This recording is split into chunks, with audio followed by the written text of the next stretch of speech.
మాచర్ల నియోజకవర్గానికి సంబంధించినటువంటి మాజీ ఎమ్మెల్యే పిన్నెల రామకృష్ణారెడ్డి గారికి నిన్న హైకోర్టులో బెయిల్ మంజూరు చేసినటువంటి నేపథ్యంలో ఈరోజు నెల్లూరు సెంట్రల్ జైలు నుంచి ఆయన విడుదల చేయడం జరిగింది.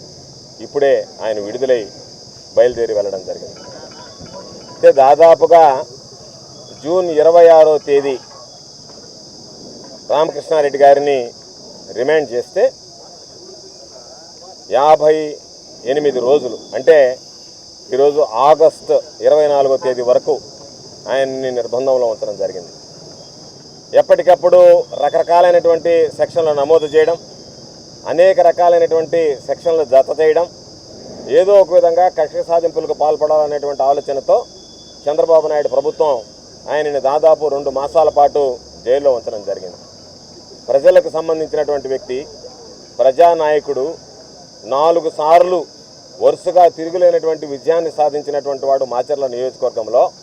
అటువంటి వ్యక్తిని ఈరోజు ఉన్న కేసులు లేని కేసులు బనాయించి జైల్లో పెట్టడం అనేటువంటిది దుర్మార్గం అనేటువంటి చర్యగా మేమందరం అభిప్రాయపడుతున్నాం.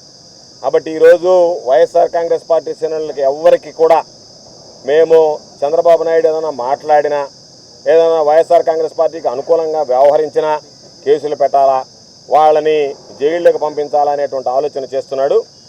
వైఎస్ఆర్ కాంగ్రెస్ పార్టీ శ్రేణులను అందరం కూడా కరుడు కట్టినటువంటి జగన్మోహన్ రెడ్డి గారి సైనికులం. జగన్మోహన్ రెడ్డి గారి కోసం ప్రాణం ఇవ్వడానికైనా సిద్ధంగా ఉండేటువంటి వాళ్ళం. కాబట్టి కేసులు జైళ్ళను పెట్టి మమ్మల్ని ఎవరిని భయపెట్టలేరు. కాబట్టి అటువంటి పరిస్థితులు మానుకుంటే మంచిది, అటువంటి విషయాల్లో మీరు జాగ్రత్తగా ఉంటే మంచిది. కాబట్టి అటువంటి చర్యలకి మీరు ఉపక్రమించకండి, అటువంటి చర్యలకు స్వస్తి పలకండి అని చెప్పి చంద్రబాబు నాయుడు గారికి తెలియజేస్తున్నాం. అదేవిధంగా ఈరోజు ఒకసారి ఆలోచన చేస్తే పాపం పిన్నెల రామకృష్ణారెడ్డి ఏమి నేరం చేస్తే 2 వారాల పాటు ఆయన జైల్లో, 2 నెలల పాటు ఆయన జైల్లో మగ్గాల్సినటువంటి పరిస్థితి ఏర్పడింది. ఈవీఎంలు చాలామంది మొన్న సార్వత్రిక ఎన్నికల్లో ధ్వంసం చేశారు, చాలామంది తీసుకెళ్ళి బయట వేశారు. అటువంటిది ఈరోజు ఎవరో ఒక ప్రైవేటు వ్యక్తులకి ఏదైతే అధికారుల చేతిలో ఉండాల్సినటువంటి వీడియో క్లిప్పింగ్ ఉందో అది ప్రైవేటు వ్యక్తుల చేతికి వెళ్ళింది, మీడియాలో వచ్చింది. దాని మీద విచారణ చేపట్టలే. కానీ అదేదో అడ్డం పెట్టి ఈరోజు రామకృష్ణారెడ్డి గారిని జైలుకి పంపించాలనేటువంటి ఆలోచన చేయడం దుర్మార్గం. అందుకనే మరలా చెప్తున్నాం, చంద్రబాబు నాయుడికి ప్రజలు అవకాశం ఇచ్చింది. అయ్యా నువ్వు అభివృద్ధి సంక్షేమ కార్యక్రమాలు అమలు చేయమని తప్ప అభివృద్ధిని ఈరోజు లేకుండా, సంక్షేమ కార్యక్రమాలు అమలు చేయకుండా ఈరోజు కేవలం కక్ష సాధింపులకి, విధ్వంసమైనటువంటి పాలనకి శ్రీకారం చుడితే రాబోయేటువంటి రోజుల్లో ఫలితాలు ఏ విధంగా ఉంటాయనేటువంటిది నువ్వే చవిచూడబోతావని చెప్పి ఈ సందర్భంగా తెలియజేస్తున్నాం. కాబట్టి ఈరోజు పాపం ఆయనకు సంబంధించినటువంటి ఆంధ్ర రాష్ట్ర ప్రజానీకం మొత్తం ఈరోజు రామకృష్ణారెడ్డి అంటే తెలియనటువంటి సానుభూతి. అయ్యో ఇటువంటి వ్యక్తిని తీసుకెళ్ళి, ఇన్నిసార్లు ప్రజల్లో గెలిచినటువంటి వ్యక్తి, పరపతి కలిగినటువంటి వ్యక్తి, అటువంటి వ్యక్తిని తీసుకువెళ్ళి ఈరోజు అన్యాయంగా జైల్లో నిర్బంధించారనేటువంటి బాధ, భావం రాష్ట్ర ప్రజల్లో ఏర్పడింది.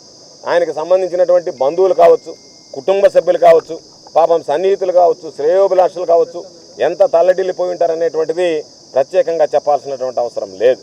కాబట్టి ఈరోజు మనం అందరం గమనించాల్సింది, దుర్మార్గమైనటువంటి పాలన, రాక్షస పాలనలో ఈరోజు ఆంధ్ర రాష్ట్ర ప్రజలు మగ్గుతున్నారు. వైఎస్ఆర్ కాంగ్రెస్ పార్టీ నాయకులకి ఈరోజు పిన్నెల రామకృష్ణారెడ్డిని తీసుకొచ్చి నిర్బంధించి అక్కడ మాచర్లలో విధ్వంసం సృష్టించి అక్కడ ఉన్నటువంటి వైఎస్ఆర్ కాంగ్రెస్ పార్టీ నాయకులు, సానుభూతి పరుల మీద దాడి చేసి వాళ్ళకి అండగా నిలవడానికి రామకృష్ణారెడ్డి ఉంటాడు. కాబట్టి రామకృష్ణారెడ్డి అనేటువంటి వాడు అండగా నిలవకపోతే రామకృష్ణారెడ్డిని జైలుకి పంపిస్తే యథేచ్ఛగా మనం దాడులు చేయొచ్చు, యథేచ్ఛగా మనం హత్యలు చేయొచ్చు, యథేచ్ఛగా వాళ్ళ ఆస్తులను విధ్వంసం చేయొచ్చు, నాశనం చేయొచ్చు అని చెప్పి వాళ్ళ మీద దాడి చేయడానికే ఇటువంటి దుశ్చర్యలకు పూనుకోవడం జరిగిందనేటువంటిది స్పష్టంగా రాష్ట్ర ప్రజానీకానికి అర్థమవుతుంది. కాబట్టి ఏది ఏమైనా సరే న్యాయ వ్యవస్థ ఈరోజు ఆలోచన చేసి ఈరోజు హైకోర్టు తీర్పునిచ్చి బెయిల్ మంజూరు చేసింది. దాన్ని బట్టి ఈరోజు ఏ అధికారులు విడుదల చేశారు. మేము అనుకుంటున్నాం, మేము ఆశిస్తున్నాం, చంద్రబాబు నాయుడికి మంచి బుద్ధి ప్రసాదించాలని ఆ భగవంతుడిని కోరుకుంటున్నాం. ఎందుకంటే మరలా నిన్న పోలీసులను తరలించి ఏదో మరొక దొంగ కేసు చిత్రీకరించి దానిని నమోదు చేసి మరలా జైలుకి పంపించాలనేటువంటి ఆ దుర్మార్గపు ఆలోచనలు, ఆ దుర్మార్గపు పోకడలు మంచిది కాదు ప్రజాస్వామ్యంలో.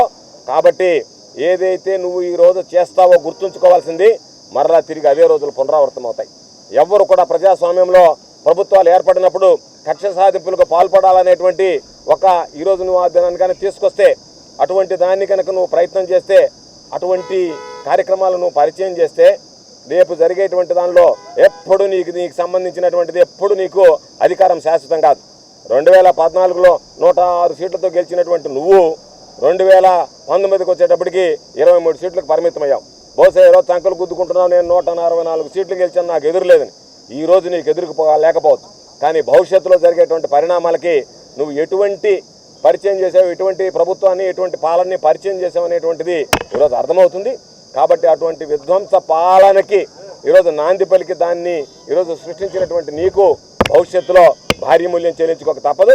కాబట్టి అధికారులు కూడా మేము కోరుకునేది, మీరు చంద్రబాబు నాయుడు చెప్పిందల్లా విని, చంద్రబాబు నాయుడు వల్ల చెప్పి రేపు బలి పశువులు కాకండి అని చెప్పి అధికారులకు మేము ఈరోజు తెలియజేస్తున్నాం. అధికారులు అప్రమత్తంగా వ్యవహరించి న్యాయబద్ధంగా చట్టబద్ధంగా చేయాల్సిందే తప్ప చంద్రబాబు నాయుడు చెప్పినట్టుగా చంద్రబాబు నాయుడు కూలీలుగా పనిచేసి, చంద్రబాబు నాయుడు దగ్గర జీతగాళ్ళుగా పనిచేసి, చంద్రబాబు నాయుడు చెప్పినవన్నీ అమలు చేసి, చంద్రబాబు నాయుడు చెప్పిన విధంగా వైఎస్ఆర్ కాంగ్రెస్ పార్టీ శ్రేణుల్ని, చంద్రబాబు వ్యతిరేకులను ఇబ్బంది పెట్టడానికి మీరు పూనుకుంటే భవిష్యత్తులో మీరు తిరిగి భారీ మూల్యం చెల్లించుకోవాల్సినటువంటి పరిస్థితి ఏర్పడుతుంది. చంద్రబాబు నాయుడు కొడుకు హైదరాబాద్కు చేరుకుంటారు, కానీ మీరు ఈ రాష్ట్రాన్ని 60 సంవత్సరాలు వచ్చినంత వరకు ఐపీఎస్లు, 62 సంవత్సరాలకు వచ్చినంత వరకు పోలీసు యంత్రాంగం ఎక్కడ కూడా విడిచిపెట్టిపోయేటువంటి పరిస్థితి ఉండదు. కాబట్టి మీరు ఉద్యోగం చేయాల్సినటువంటి అవకాశాలు ఉంటాయి. కాబట్టి ఒకసారి ఆలోచన చేసి ఈరోజు మనకు ఉద్యోగ ధర్మం ముఖ్యం తప్ప చంద్రబాబు నాయుడు ఆదేశాలు కాదు, న్యాయంగా చట్ట ప్రకారం ఏ విధంగా నడుచుకోవాలనో ఆ విధంగా నడుచుకుంటే మంచిదనేటువంటిది ఆలోచన చేయండి తప్ప ఈరోజు అధికారం ఆయన చేతిలో ఉంది కదా, 5 సంవత్సరాలు ఆయన అధికారం కోసం అరువులు చేస్తే ఒకవేళ చాలామంది అనుకుంటున్నారు మేమేముందిలే ఈ ప్రభుత్వ హయాంలోనే రిటైర్డ్ అయిపోతామని చెప్పి తప్పు చేసినటువంటి అధికారులు ఎవరైనా ఉంటే తప్పనిసరిగా మరలా ఈరోజు చెప్తున్నాం, మీరు రిటైర్డ్ అయిన తర్వాత కూడా ఈరోజు తప్పించుకోలేరు.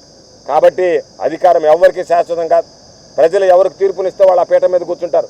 కాబట్టి మేము కూర్చున్నాం కదా, మేమేదో నియంత్రణలాగా విర్రవేగుతాం, నియంత్రణలాగా పరిపాలిస్తామంటే భారీ మూల్యం చెల్లించుకోవాల్సినటువంటి పరిస్థితి ఏర్పడుతుంది. మరలా చెప్తున్నాం, వైఎస్ఆర్ కాంగ్రెస్ పార్టీ శ్రేణులు ప్రతి ఒక్కరూ, వైఎస్ఆర్ కాంగ్రెస్ పార్టీ కార్యకర్త దగ్గర నుంచి, నాయకుడి దగ్గర నుంచి, సానుభూతి పరుడి దగ్గర నుంచి జగనన్న కోసం ఈరోజు ప్రాణం ఇవ్వడానికి రాష్ట్ర ప్రజలు సిద్ధంగా ఉన్నారు.